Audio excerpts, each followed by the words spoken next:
Discover solutions to issues that affect your family and professional life with practical information to help you get past life's adversities. Take a proactive approach to power up your life with Rosalie's expert resources.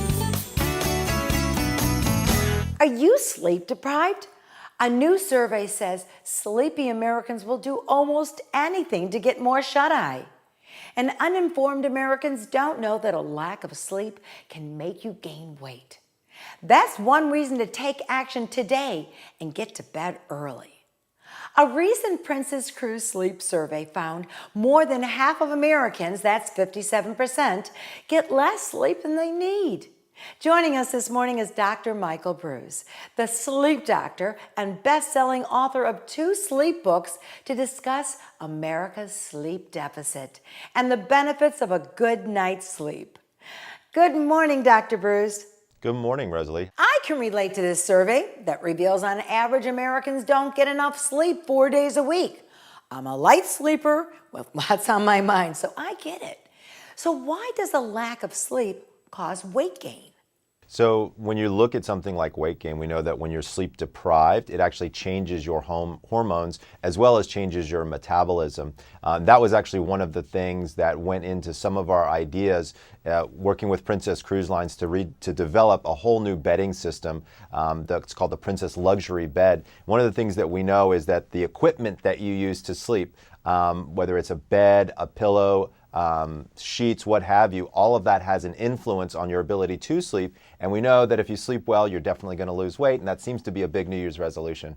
The survey also found that 59% of people struggle to sleep when on vacation. That's why Florida tourists come here to visit us, so they can kick back and relax and enjoy the sunshine. It is, and that was one of the surprising findings within the survey, was that so many people have a hard time sleeping on vacation. And I think part of it has to do with they're just excited to not be at work and kind of in their normal lives. But I also think part of it really speaks to the idea that a lot of people out there are struggling with sleep. And that's not an easy thing to deal with.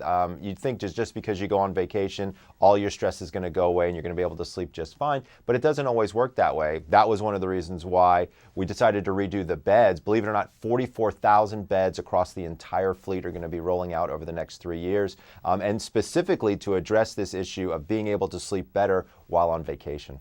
I have a New Year's resolution I share with my whole family. We buy new bed linens, put them on New Year's Eve. We wake up New Year's Day, rested and ready for a new year. It's great. Doctor, as a board-certified sleep expert, tell us why it's important for all 5 senses to prepare for slumber. So, as it turns out, all 5 senses affect your ability not only to fall asleep, but to get good, deep sleep. Everything from sight, which would be light, making sure that you've got lowered levels of lighting, maybe even an eye mask. Sound, of course, can affect sleep. So sometimes people might need earplugs or a sound machine. We know that aroma has something to do with it. So some of those aromatherapies can actually be quite helpful. Even touch, which is where the bedding and the beds come in. Sounds like you're already doing that in your home. As well as taste, making sure that you're eating appropriately during the day, that can actually help you sleep at night. So it actually hits all 5 senses in a really interesting way. And caffeine doesn't help either. Well, caffeine is probably the single most abused substance out there. Most people don't realize caffeine has a half-life of between 8 and 10 hours, which means that 8 or 10 hours later, half of it is still in your bloodstream. One of my big recommendations is I ask people to stop the caffeine if they can by about 2 p.m. Now, you can still have your cup of coffee in the morning and even, maybe a glass of tea at lunch, but you really want to limit caffeine after 2 because it really could affect your sleep. Just easy life changes can help us optimize a good night's sleep. So there's probably 4 or 5 things that you want to think about. Number 1, keep a consistent sleep schedule. Go to bed at the same time and wake up at the same time, even on the weekends. The more consistent your schedule is, the better off you're going to be. Number 2, you want to limit caffeine by about 2 p.m. Number 3, you want to limit alcohol about 3 hours before bed. It takes the average human approximately 1 hour per alcoholic beverage to be able to digest it and make sure that it doesn't affect your sleep. Probably want to stop exercise around 4 hours before bed. Some people can get kind of revved up before exercise. And then also make sure that every morning you get about 15 minutes of sunlight. That helps reset your circadian clock. And those are things that people can do today and tonight to get a great night's rest. So, doctor, where can we learn more about getting a good night's sleep? You can actually go to www.princess.com/sleep. Thank you, Dr. Bruce, for joining us this morning and sharing your sleep expertise to help us all achieve the right way to prepare ourselves for a good night's sleep. Thank you. Technology is everywhere. This year's Consumer Electronics Show offers the latest and greatest technologies to help us work more efficiently and enjoy life. Steve Greenberg, tech expert, joins us live from the Hard Rock Cafe in Las Vegas to share a few innovations featured at the Consumer Electronics Show this year. Good morning, Steve, and thanks for joining us again this year with some exciting new tech news. Thanks, Rosalie, and I'm back at CES again, another year, another CES. 15 miles of aisles, all filled with new technology. And I'm at the Hard Rock, and the spot here that I'm in right now is all about, excuse me, intelligent audio and personalization. Steve, tell us what's this year's most popular tech trends everyone is talking about. Check out these speakers right here. This is JBL's Everest Elite 100 headphones. It's ultra high quality sound. It has a built-in battery for about 10 hours of sound. It has these, for comfort, these ergonomic ear tips right here that really make the headphones stabilize. It has a noise canceling feature, a built-in microphone so you can actually take a call while you're listening to your music. And with this button down here, this one punch button down here, you can actually make the headphones become aware of their surroundings and adjust the sound accordingly. And how about enjoying greater audio experiences at home? Next to it, check a look at this beauty right here. This is the AKG Q200. It's the new addition to the Quincy Jones signature collection. It's got this elegant finish. It's almost like a piece of furniture. It's so beautiful. It's got high quality sound and all in one speaker, so it'll actually fill the room that you put it in. Great sound. It has something called Clarify, which is a technology that upgrades the poor sound quality into studio quality sound music. It's really amazing. So what's some new state-of-the-art technology that's driving us into a new realm? Harman has actually cut a deal this week with Microsoft to make cars smarter and safer. So the car behind me right here, that's a concept car, and you'll be able to do hands-free Skyping in the future. You'll actually get your calendar reminders, and you can see the steering wheel disappears. The car goes into self-drive mode so that you can actually do conference calls and whatnot, do Excel, Word, all voice command, all from inside your car. So we'll be able to work and drive at the same time?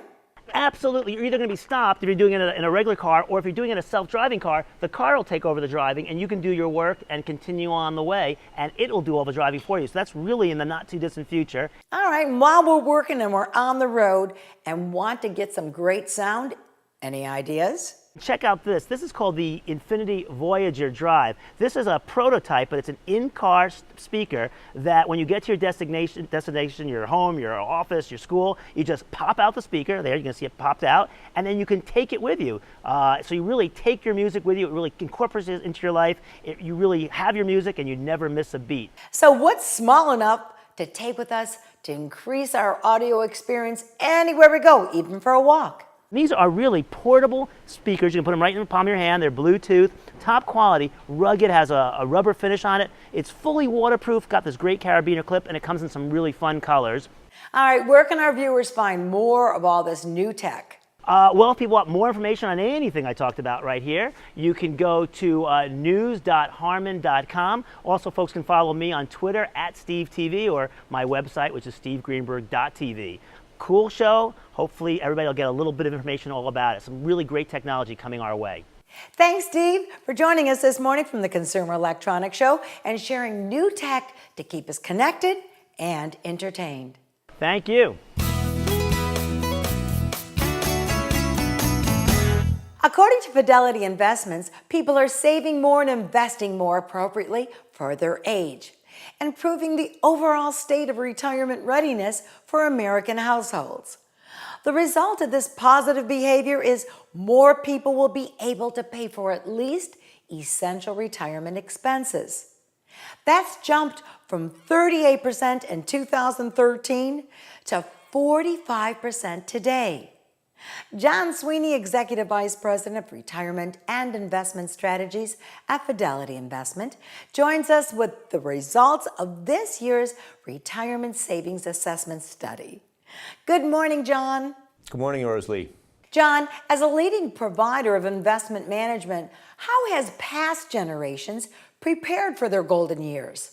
So what we saw when we looked at the retirement preparedness measure across America was that all generations, millennials, boomers, Gen Xers, were all saving more. So that was great news. They're getting the message that they need to take their own retirement into their own hands and they need to do more on their own. So we saw savings rates across all age spectrums increase. The challenge is that we want people to actually really recognize that they should be putting away about 15% of their income.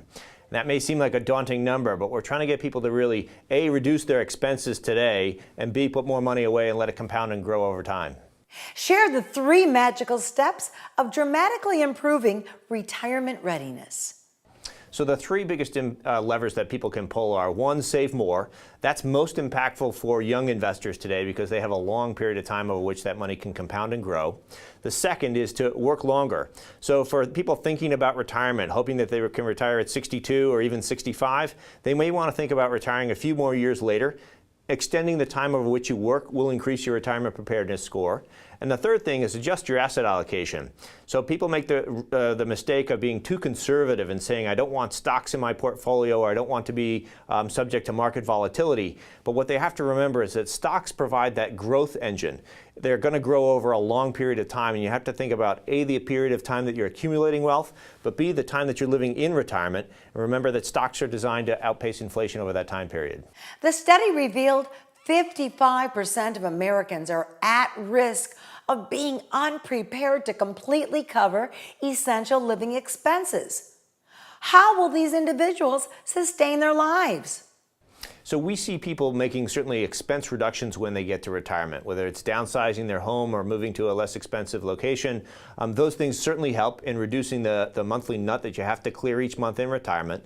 But you can do more. We have what we call a path to green, and it will require steps today where you save more and you perhaps work longer that will have an impact on your life today. But we want you to be better prepared to cover those essential expenses when you get to that point of retirement. How can our viewers improve their retirement score to determine where they stand today to focus their efforts in the years ahead? So the first step is to get your own score. So we built a calculator on fidelity.com/someday to look for your someday retirement and think about where am I today and what color am I getting? Am I getting a red, a yellow, or am I solidly in the green? But more importantly, there are action steps that everybody can take at every age and every income level, and we can get you to a path to green, but you have to know where you are today and be willing to take some of those steps. So John, in addition to saving the 15%, shouldn't we have a little more just kind of kicked away in another little kitty that we may want for fun funds? Absolutely. Retirement is a great time of life because you've got the time to pursue those bucket list items or to pursue avocations and things that you want to do. And so it's important for you to set out some money so that you can enjoy retirement and live the life that you've envisioned. But preparing for it today is a great way to ensure that you can enjoy that retirement when you get there. Thank you, John, for sharing the biannual retirement savings assessment study and creating awareness of the importance of saving for our future today. Thanks, Rosalie. It's tax time of the year, and we want to remind you that there's several reasons to file early. According to the Internal Revenue Service, approximately 3 million people have been victims of tax identity theft fraud. One way to protect against that is to file early. And health insurance has also become a tax issue. Taxpayers will need to know how that impacts their taxes. So joining us this morning to discuss fraud prevention and share early season tax tips is Senior Tax Preparer at H&R Block, Richard Garland. Good morning, Richard. Good morning. Richard, refund fraud has been on the rise. So what can taxpayers do to protect themselves? Yeah, sadly, this is becoming a huge problem. You know, the IRS estimates that they paid out $5 billion in fraudulent tax refunds in 2013 alone. So What people can do is basically two things. One is protect that personal information as much as you can. Know that the IRS will never telephone you, will never ask you for your Social Security number. That's one thing to take care of. The other thing is to file early, because when you file your tax return, that sets a flag on your Social Security number that noting that it's been used, and that will prevent any further use of that Social Security number and the fraud associated with it.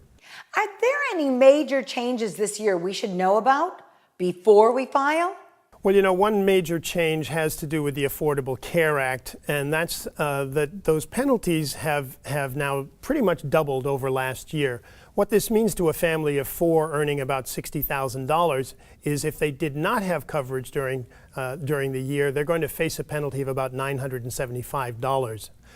Something else to know is that everybody should now this year be getting some kind of document which will outline the coverage that they did have, and they're likely to need that in preparing their tax return.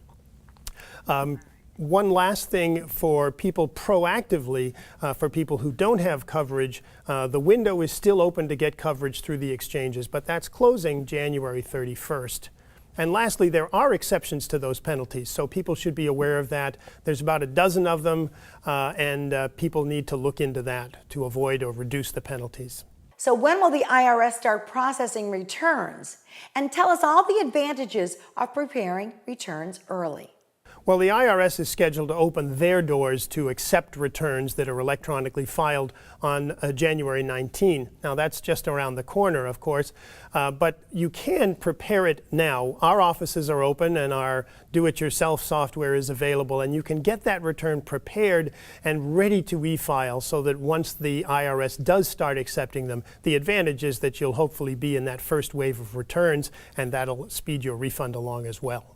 If you work with H&R Block to file your taxes, you could be in for a surprise. That's right. That's right. This is a big giveaway that we're doing. It's called A Grand in Your Hand. What's happening is 1,000 people will win $1,000 each every day for a month. This is a promotion we're running now through February 15th. If you come into our office and file a return, you can enter into that on a daily basis. And of course, the sooner you get in, the greater your chances of winning that. All right, Richard, tell us where our viewers can find more information. Sure. There's information available on our website. That's www.hrblock.com. Specific to this giveaway, hrblock.com/grand. And for people who'd like to join the conversation, we'd ask them to use the hashtag #MyGrandPlan. Thank you, Richard, for joining us this morning and sharing tax tips and how to prevent return fraud. Thanks, Rosalie. It's been a pleasure. According to the National Assessment of Educational Progress, more than 70% of high school seniors are not proficient in writing, and more than 60% aren't proficient in reading. Across the nation's families are demanding school choice. A 2015 survey of likely voters showed that 69% support school choice. Joining us this morning is Andrew Capanella, president of National School Choice Week and an active advocate working tirelessly to provide all children with access to effective, excellent educational environments. Good morning, Andrew. Good morning. Thank you so much for having me. Education is a close issue to my heart because I was a teen mom of a son with cognitive disabilities and fought hard to get my son equal access to education programs for many years. Education reform is a hot topic, so explain the goals of National School Choice Week. Sure. The goal of National School Choice Week is, number one, to let parents in Florida and across the country know that when it comes to their kids' K-12 education, they do have choices. And parents in Florida have more choices than parents in most other states. So we want folks to start looking at the options available to them for the 2016-2017 school year and not wait until summer break to look into their school choice options. How does Florida's educational opportunities compare to other states? You know, I would say that Florida has been on the forefront of providing parents with educational opportunities. There are traditional public schools, and in Florida, those schools are getting a lot better than they once were. A healthy public charter school sector, magnet schools, and I visited a lot of them, being a Floridian myself. Those focus on math, science, technology, the performing arts. Statewide online academies. There's a private school choice program run by Step Up for Students and the McKay Scholarship Program for children with disabilities. And parents also have the freedom to homeschool. And there's always room for improvement, right? There is, and one of the things that Florida can do is what is called open enrollment, allowing parents to choose schools outside of their zone and zip code and outside of their district. And that's something that the legislature, I know, is looking at. You know, we at School Choice Week don't advocate for or against legislation, but that's very promising because right now it's on a voluntary district by district basis, and having more options statewide, mandatory instead of voluntary, would be great. State legislators are back in session in Tallahassee, and some are considering proposals to expand school choice. What are some of the choices to be proposed? One of the pieces of legislation that I think is going to be talked about the most when it comes to school choice is this open enrollment bill. And that would allow parents to choose a school that might be 5 miles away from their home, but in a different county, might be a good fit for their kid. You know, we talk about counties a lot in Florida, and the reality is these boundaries are important for where we pay our taxes and, you know, where we send our kids to school, but they're kind of artificial boundaries when it comes to where we go to shop, where we go to eat, where we go see our friends. You know, I live in Walton County, but Okaloosa County is just a few minutes away. Parents should be able to send their kids to schools regardless of these artificial boundaries. School choice opponents believe funds will be pulled from traditional public schools. Is that true? It isn't true. And the reality is, in Florida, when you look at the private school choice programs in Florida, they are funded by corporate contributions, companies who are rising to the challenge, making donations to help lower income kids go to qualifying private schools. That's just for the private school choice programs. Now, when you look at all the other options you have in Florida, most of them are in the public sector. But here's what folks need to recognize. When a child leaves one type of school and goes to another type of school, that other type of school might get the funding for that child. But the type of school that the kid left doesn't have to educate the kid anymore. And money should follow the child. I think it should. I mean, I think when you look at education, we need to make sure that the focus of education is on the end game. And the end game is making sure kids get the best education possible to prepare them for real life. Andrew, you had school choice events across the nation. Tell us about the events that were held here in Florida. There were 2,057 events during School Choice Week in Florida. More School Choice Week events in the Sunshine State than anywhere else in the nation. And everything from open houses to roundtable discussions, school assemblies, school fairs. You know, there was even a 5K race for school choice to raise awareness. And again, the goal of all these events, and they're all positive events, is to raise awareness, let parents know the options they have, let parents know that when it comes to their kids' education, they do have choices, and for people who have made choices and they're happy with the choices they've made, to celebrate those options. So where can our viewers learn more about school choice? Well, you can first start at our website, which is schoolchoiceweek.com, and you'll be able to see that you have a lot of options. Thank you, Andrew, for joining us this morning for an informative discussion to create more awareness of school choice that meets the various needs of each individual student. Thank you so much for having me. I appreciate it. This year, it's important for all of us to consider if the U.S. will continue to be a leading global energy producer. The new State of American Energy Report outlines how energy policies will benefit consumers and grow the economy. Louis Finkel, Executive Vice President of the American Petroleum Institute, joins us to share the results of the report and why energy issues should be on the top of the minds of voters this year. Good morning, Louis. Morning, Rose. Thanks for having me today. Well, Louis, you're from South Florida, so tell us, what's the impact of the energy industry right here in Florida?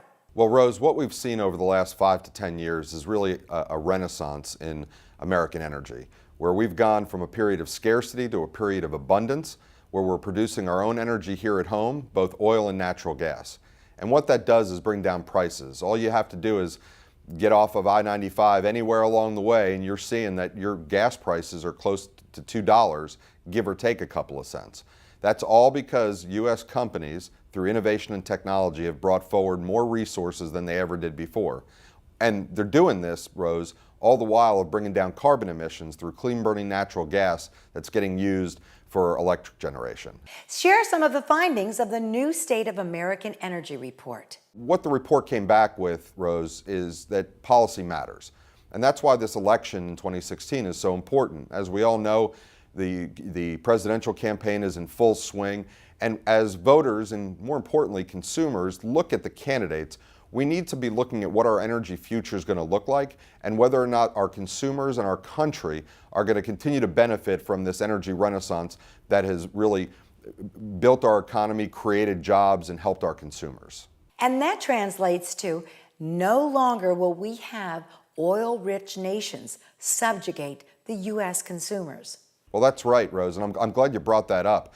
I can't ever remember a time where we've had strife in parts of the world that are oil and gas producing regions, whether it's South America or the Middle East, where the price of oil and ultimately gasoline didn't drive up.